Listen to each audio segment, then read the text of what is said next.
Welcome to Karthik Tamil defence update. நம்ம இன்னைக்கு என்ன டாபிக் பார்க்க போறோம்னா உள்ள போகலாம் வாங்க.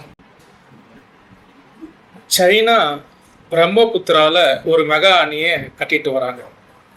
சரி, இதுல என்ன பிரச்சனைனா திபெத்தில் ஓடும் யார்லூங் நதியின் கீழ் பகுதியில தான் இப்போ இந்த உலகின் மிகப்பெரிய நீர்மின் அணை திட்டத்தை அவங்க அமைத்து வராங்க.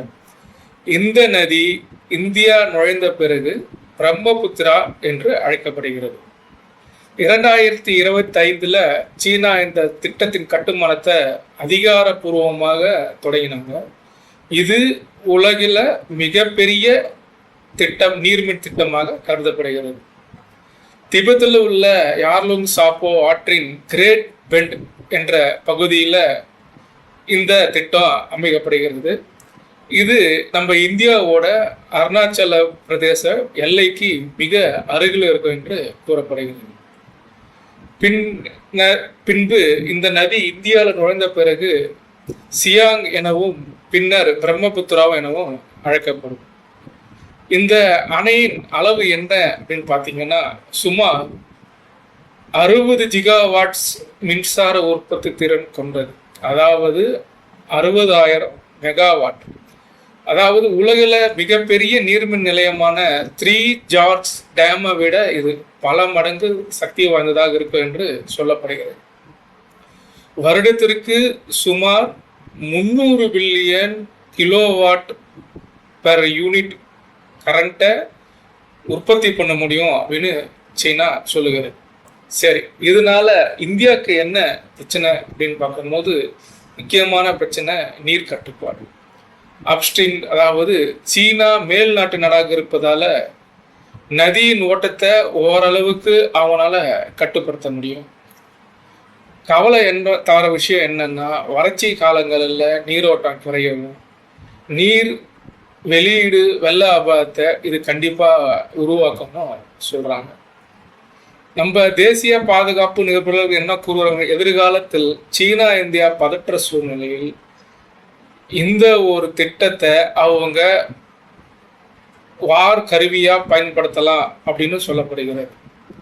இது பார்டரில், குறிப்பாக அருணாச்சல பிரதேசம் மற்றும் அசாம் போன்ற பகுதிகளில் கூடுதல் அழுத்தத்தை உருவாக்கும். சரி, இதனால என்ன சுற்றுச்சூழல் பாதிப்பு என்று பார்த்தோம்னா இந்த அணையை கட்டுவதனால இயற்கையோட நீரோட்டமே மாற வாய்ப்பு இருப்பதாக கூறப்படுகிறது. மணல் மற்றும் வண்டல் மண் செடிமெண்ட் ஓட்டம், அதாவது நமக்கு அக்ரிகல்ச்சருக்கு தேவையான சத்தான மண்ணுகள் அது மூலயமா தான் அடித்து கொண்டு வருகிறது. இதை கம்ப்ளீட்டாக அவங்களால குறைக்க முடியல என்றாலும் அதோட ஓட்டத்தை நிச்சயமாக குறைக்க முடியும். அதே போன்று விவசாயம் மட்டும் அல்லாமல் மீன்வளம் மற்றும் உயிரியல் அதை சார்ந்த பல அமைப்புகள் இதால் கண்டிப்பாக பாதிக்கப்படுகிறது.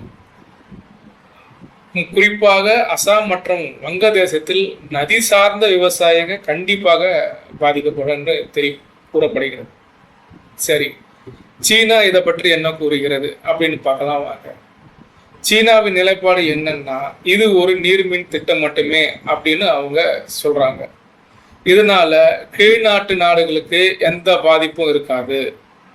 வெள்ள கட்டுப்பாடு மற்றும் சுத்தமான மின்சார உற்பத்திக்காகவே இந்த திட்டம் செயல்படுத்துவதாக சீனா தரப்புல தெரிவிக்கப்படுகிறது. ஆனா இந்தியா சீனாவோட இதை பத்தி அதிகாரமாக ஒரு சிலர் பேசியிருக்கிறதா தகவல் வருகிறது. இந்தியா சீனாவிடம் அதிகாரப்பூர்வமாக இதை பத்தி கவலை தெரிவிச்சிருக்கிறாங்க. அது மட்டும் இல்லாம பிரம்மபுத்திரா நீரோட்டத்தை தொடர்ந்து கண்காணித்து கொண்டு வருகிறதாகவும் சொல்லுகிறாங்க. அருணாச்சல பிரதேசத்துல கூடுதல் நீர்த்தேக்கம் மற்றும் பாதுகாப்பு திட்டங்களை உருவாகிறதுக்கு பரிசீலனை கொண்டு வருகிறார். சரி, இதை பற்றி நம்ம மட்டும் இல்லாம வங்கதேச நாடும் இதை பற்றி கவலை தெரிவித்திருக்கிறார்கள். காரணம், நம்மளுக்கு என்ன பாதிப்பு வருமோ அதே போல பாதிப்பு அவர்களுக்கும் வருவதற்கு வாய்ப்பு இருக்கு. குறிப்பாக அவருக்கு நதிக்கரையோர எரோஷன், அதாவது அரிப்பு பயங்கரமாக ஏற்படும் என்று அவங்க கவலை தெரிவித்திருக்காங்க. உண்மையிலே இந்தியாவுக்கு உடனடி ஆபத்தா அப்படின்ட்டு பார்ப்போம் வாங்க. நிபுணர்கள் என்ன கருத்து சொல்றாங்கன்னா அவங்களோட கருத்து கலவையாக தான் இருக்கு. சிலர் இது பெரிய ஆபத்து என்று கூறுகிறார்கள். மற்றவர்கள் பிரம்மபுத்திரா பெரும்பாலான நீர் அசாம் மழை மற்றும் அருணாச்சல பிரதேசம் மற்றும் பூட்டான் பகுதியிலிருந்து வருவதால் உடனடி பாதிப்பு குறைவாக இருக்கும் என்றே தெரிவிக்கின்றனர். அவங்களால நம்ம கிட்ட அந்த தகவலை முறையா பயன்படுத்தணும். அதாவது நாங்கள் டேமை திறக்க போறோம் அப்படின்னு சொல்லணும். அப்படி சொல்லாம அவங்க பாட்டு டேமை திறந்து விட்டுட்டாங்கன்னா அசாம் அருணாச்சல பிரதேசத்துல வெள்ள பாதிப்பு பயங்கரமாக ஏற்படும். காரணம், கரையோர மக்கள் நிறைய இந்த டேமை ஒட்டி வாழறாங்க. இந்தியா தனது அதிகாரப்பூர்வ கவலையை இப்பொழுது சைனாவோட தெரிவித்திருந்தாலும் இந்த அணை கட்டி முடித்து பயன்பாட்டிற்கு வந்த பிறகே இதோட பூரண பாதிப்பு என்னவென்று நம்மளால சொல்ல முடியும். மேலும் இது போன்ற